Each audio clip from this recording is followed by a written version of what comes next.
Siapa bilang kalau peripheral gaming itu harus mahal? Di sebelah saya ada Phanteks bundling yang harganya nggak normal. 400 ribuan udah dapat mouse fenomenal, keyboard, mousepad, headset, dan stand yang nggak mahal. Tapi namanya barang murah ya pasti ada yang bikin mengganjal. Ya udahlah ya, nggak usah membual. Selamat menonton Kuku Kadal.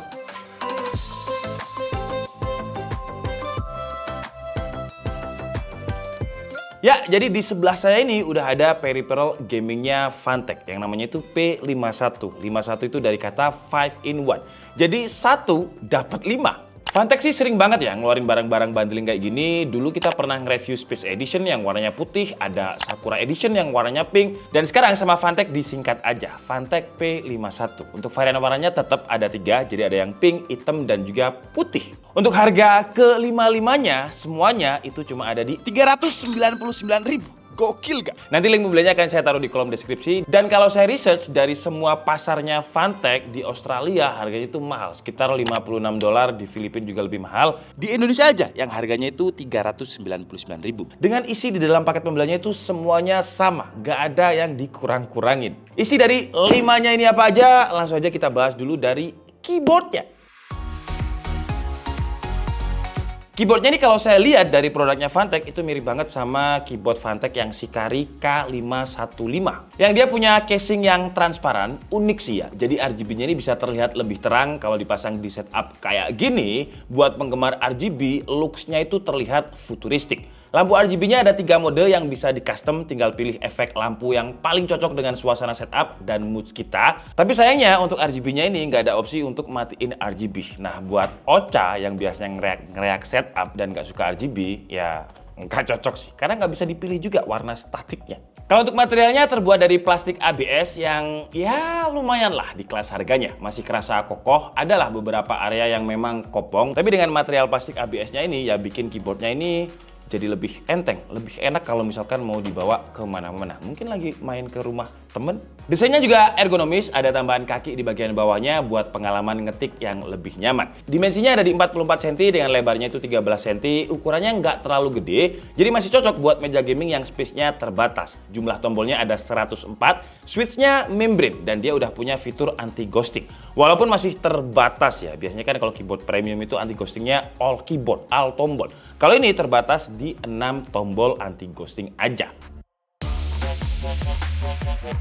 Kalau untuk mouse-nya dia pakai seri Crypto VX7 yang desainnya ini simple banget tapi tetap elegan. Shape-nya ini ambidextrous yang cocok buat pengguna yang pakai mouse dengan palm grip ataupun claw grip. Buat yang pakai mouse dengan tangan kiri juga masih nyaman. Karena memang shape ambidex kayak gini dibikin simetris. Jadi mau tangan kanan, tangan kiri tetap simetris. Bobotnya ada di 84 gram dan dikombinasikan dengan sensor yang lumayan kenceng di kelas harganya. DPI-nya itu sampai 8000.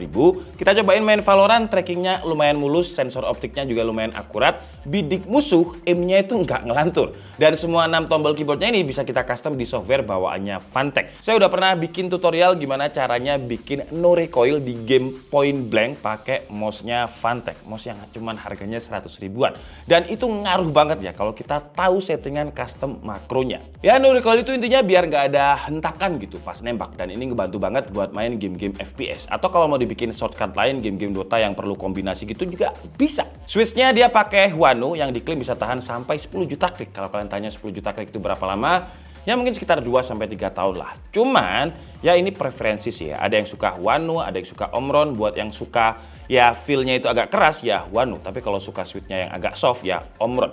Cuman menangnya Huano memang dia lebih tahan lama. Karena gamers biasanya itu kan kalau tekan mouse itu wah barbar banget. Apalagi kalau pas posisi kalah.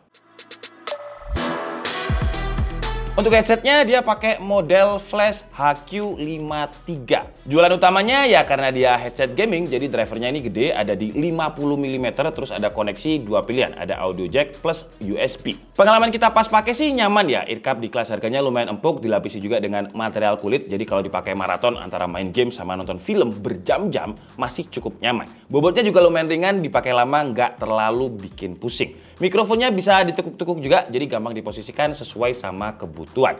Kalau dari segi tampilan, kesan gamingnya dapat banget dengan aksen lampu merah di kedua sisinya. Sayangnya untuk lampu pinggirannya ini nggak bisa diganti, jadi cuma statik merah aja. Karena dia ada dua koneksi, audio jack sama USB, jadi mau dipakai di laptop bisa, HP yang masih ada audio jacknya bisa, di PC bisa, cross platform lah, asalkan ada input USB dan juga audio jacknya. Kekurangannya mungkin ya dia nggak punya fitur surround 7.1 dan kabelnya menurut saya ini terlalu panjang sih. Kabelnya itu 2 meter.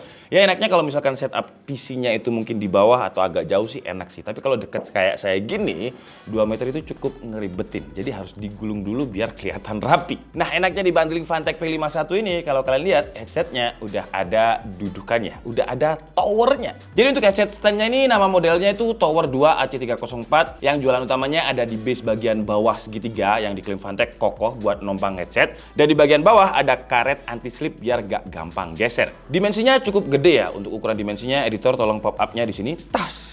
Sebenarnya dimensinya ini bikin dia kompatibel sama headset yang ukurannya kecil sampai besar. Cuman karena udah bundling sama P51, ya ngapain beli headset lain? Toh kalau kita lihat ini jadi kayak nyatu gitu sama headsetnya ya. Pas. Jadi setup itemnya itu lebih mantep. Kekurangannya paling dia nggak bisa di-adjust saja ketinggiannya. Jadi buat headset yang punya ukuran khusus jadi kurang fleksibel. Keyboard, mouse, headset, terus stand udah. Satu lagi apa ya? Coba apa? Yap, kalian bener banget. Satu lagi adalah mousepad. Mousepad ini ukurannya medium, dia pakai tipenya itu Vigil MP356. Tipe permukaannya itu kontrol dan dia juga udah dilapisi dengan bahan yang anti air. Jadi kalau misalkan suatu saat ketumpahan kopi, teh, atau yang lain-lain, itu lebih mudah dibersihkan karena nggak gampang neresep ke mousepadnya. Neresep apa bahasa Indonesia? Meresap. Bagian bawah mousepad juga dilengkapi dengan karet anti-slip. Ini penting buat mousepad biar nggak ikutan geser pas kita geser mouse-nya. Karena kalau kita geser mouse terus mousepadnya ikut kegeser ya gamenya ikut kegeser juga. Tepian jahitannya juga rapi, bisa mencegah pengelupasan seiring dengan berjalannya waktu. Buat ukurannya karena dia ada di medium jadi 350 x 300 mm. Tebelnya 4 mm. Lumayan tebel jadi kalau misalkan pas dipakai tangan kita itu ya kerasanya lebih soft lah karena nggak langsung ke permukaan yang keras. 4 mm bisa lumayan buat bantalan tangan. Sayangnya nggak kayak di seri Space dan juga Sakura Edition dulu, untuk mousepadnya itu bagian pinggirnya ada akrilik lagi tambahan RGB yang kalau misalkan dimatiin itu setupnya kayak jadi lebih gaming lah. Oke lah, jadi itu tadi adalah 5 bundling lengkap dari Fantech yang namanya Fantech P51. Jadi beli 1 dapat 5. Kelimanya ini harganya 499.000. Bundling-bundling gini pinter sih Fantech ya. Karena target marketnya jadi meluas. Kayak misalkan mau ngasih hadiah ke temen, ke adik, atau ke keluarga yang baru main game. Nah, daripada hadiahin satu-satu, dihadiahin aja lengkap 5-5-nya. Jadi setupnya itu udah bisa langsung dipakai. Terus buat content creator pemula ataupun streamer pemula juga bisa karena ada 3 varian warna ya, white, pink, dan juga black. Jadi tinggal disesuaikan aja dengan moodnya. Nah kalau misalkan ngambil gambar, ngambil footage, ngambil b-roll, kalau setupnya itu senada, ya penonton itu secara visual lebih enak juga nontonnya. Sama buat yang suka praktis-praktis sih, karena daripada kita harus beli satu-satu eceran belum ongkirnya. Nah ini kan ongkirnya cuma satu aja. Kalau dapat ongkir ya istilahnya beli 5 barang, gak usah ongkir. Kalau dapat free ongkir malah lebih bagus. Dan walaupun harganya cuma 399.000, Fantech tetap kasih garansi 1 tahun untuk ke-5-5-nya. Gila sih. Good job Fantech. Menarik kan? Saya Nika Stabudi and see you on the next video. Bye-bye.